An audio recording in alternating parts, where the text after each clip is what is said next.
갚는다. 이런 말이 있습니다. 그만큼 말 한마디의 가치가 귀하다는 것입니다.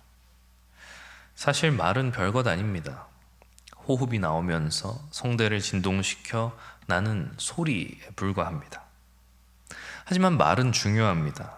어떤 말을 하느냐, 다시 말해서 어떤 선택을 하느냐, 그것이 어떤 공동체를 세우느냐, 어떤 미래를 맞이하느냐, 그것을 결정하기 때문입니다. 오늘 본문은 그것을 보여줍니다.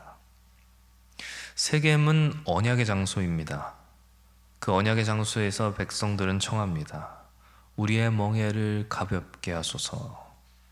이 장소와 이 요청이 말하는 것은 단순히 민심이 이렇다는 것이 아니라 이것은 언약적인 정의를 왕에게 요구하는 것이자 하나님 앞에서 공동체의 방향성을 요구하는 것이라는 말입니다.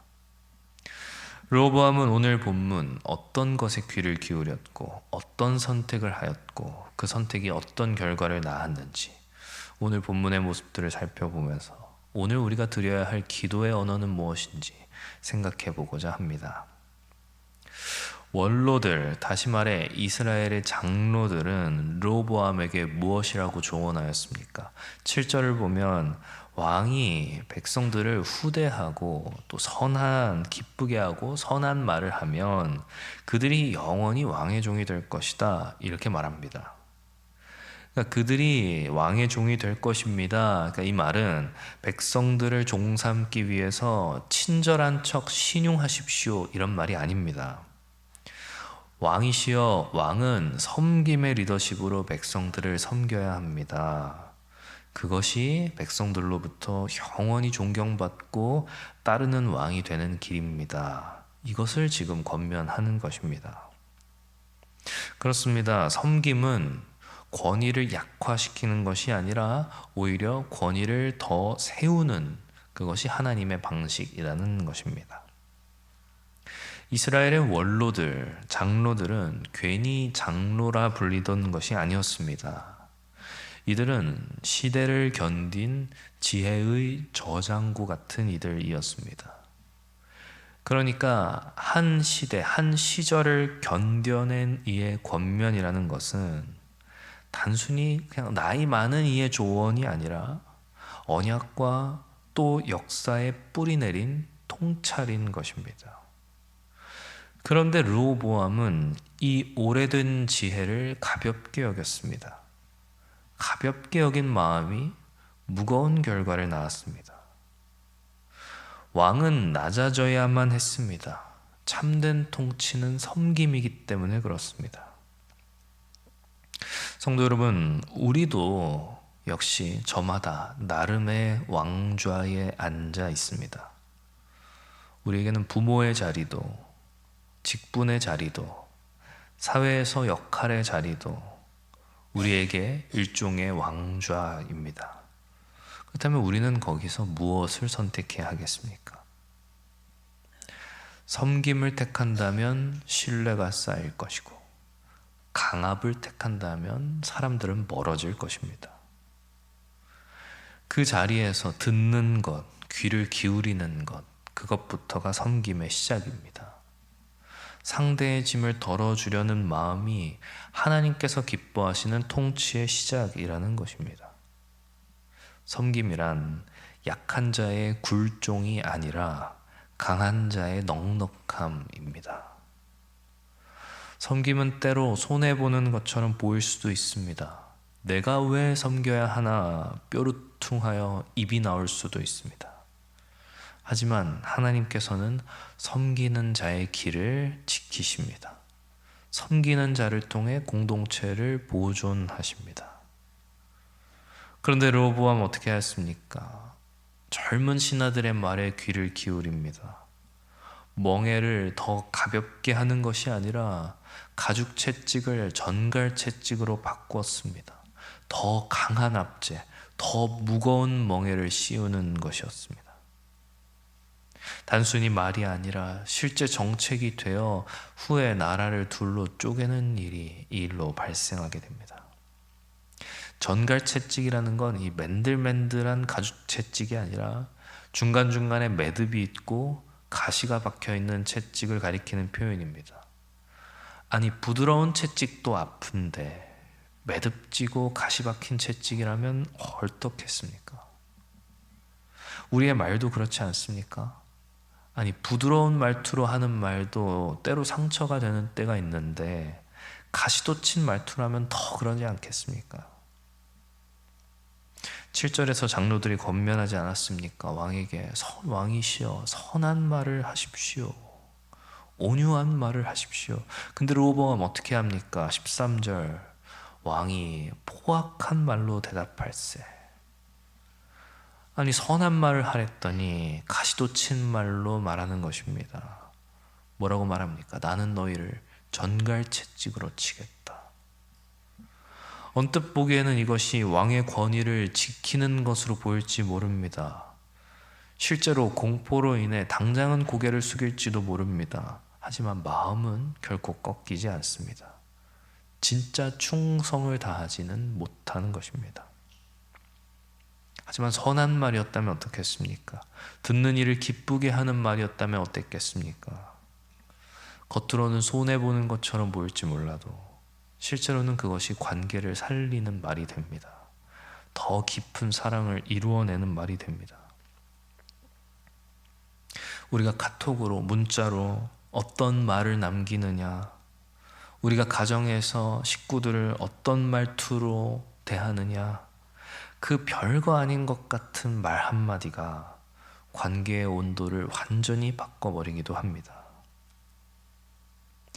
결정과 발언은 늘 우리의 존엄을 지나갑니다. 진리와 사랑이 입맞출 때 하나님께서 기뻐하시는 말이 됩니다. 선한 것을 따른다는 것은 원칙 없음을 말하는 것이 아니라 정의를 세우는 방식이 어떠해야 하는지를 말하는 것입니다. 우리는 채찍을 휘둘러서도 안 되지만 채찍에 가시를 달아서는 더욱 안 됩니다. 보이지 않는 채찍이 가장 아픈 것입니다. 가혹한 말의 채찍은 다시 돌이킬 수도 없는 것입니다. 하나님이 우리를 어떻게 대하셨습니까? 하나님이 우리를 과연 전갈 채찍으로 대하셨습니까? 하나님께서는 우리를 사랑과 자비 그리고 선함으로 언제나 대하셨습니다. 그런데 본문 15절 이 일이 하나님으로 말미암아 난 것이다 이렇게 말합니다. 오해하지 마셔야 할 것은 이것은 르호보암의 책임이 없고 하나님의 책임이다. 그것을 말하는 것이 아닙니다. 하나님께서는 어리석은 선택까지도 사용하셔서 그 계획을 이루어 가시는 분이십니다. 하지만 그 책임은 여전히 그 사람에게 남습니다. 하나님의 주권과 인간의 책임은 결코 힘겨루기를 하지 않습니다. 서로를 삼키지 않습니다. 하나님의 주권은 우리의 책임을 면제하지 않고 우리의 책임은 하나님의 주권을 침식하지 않습니다. 이 균형, 이 긴장 속에서 은혜는 결코 값싸지지 않고 책임은 결코 소멸하지 않는 것입니다. 오늘 본문은 이 일이 하나님께로부터 났다 이렇게 말하지만 그렇다고 르호보암의 복종과 강압을 정당화하지도 않습니다. 그렇다고 해서 민심을 절대화하여 백성들이 늘 옳다, 백성들을 언약의 기준 삼아야 된다 그렇게 말하지도 않습니다. 우리는 매 순간 선택해야 합니다. 진리와 온유와 정의와 긍휼이 항상 함께하는 선택을 우리는 내려야 합니다. 어렵습니다.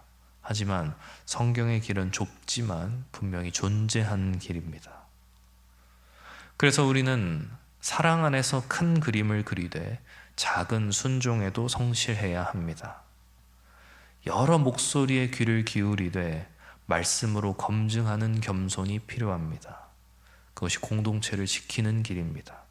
분열을 막는 길입니다. 하나님께서는 그런 섬김의 리더들을 찾으십니다. 섬김이야말로 참된 권위를 세우는 길이며 포악한 말은 분열을 낳을 뿐입니다. 하나님께서는 실패의 역사 속에서도 자신의 역사를 써 내려가시지만 그 책임은 여전히 우리에게 남습니다. 그러므로 우리는 우리에게 맡겨진 하루, 섬김의 말과 선한 말로써 오늘을 살아내야 하는 것입니다. 사랑하는 성도 여러분, 말씀을 맺으려 합니다. 권력을 따르면 무너질 것이지만 함께를 택하면 세워질 것입니다. 복음은 우리를 무너뜨리는 것이 아니라 함께 세우는 말과 섬김, 그 열매를 낳습니다. 오늘 우리의 기도는 우리의 하루에 맡겨진 말과 마음을 하나님께 향하는 그 시작입니다. 우리는 우리 앞에 놓여 있는 선택의 기로 앞에서 우리의 귀를 열어야 하고, 우리의 말에 앞서서 선함을 찾아 멈추어야 하고, 그리고 사람 앞에서 우리는 섬김의 자리로 낮아져야 합니다. 이것이 하나님 나라를 살아가는 자가 걷는 길입니다. 그리고 하나님께서는 이들을 통하여 교회를 세워가십니다. 우리의 연약함마저 덮고 남는 것이 하나님의 신실하심입니다. 그 신실함이 우리를 위해 독생자까지도 내어주셨고, 아들께서는 섬김의 본이 되셔서 모든 악을 꺾으시고 선의 승리를 일궈내셨습니다.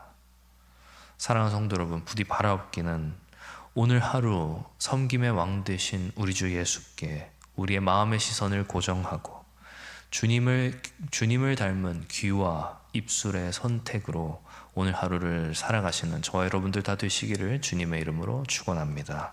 기도합니다.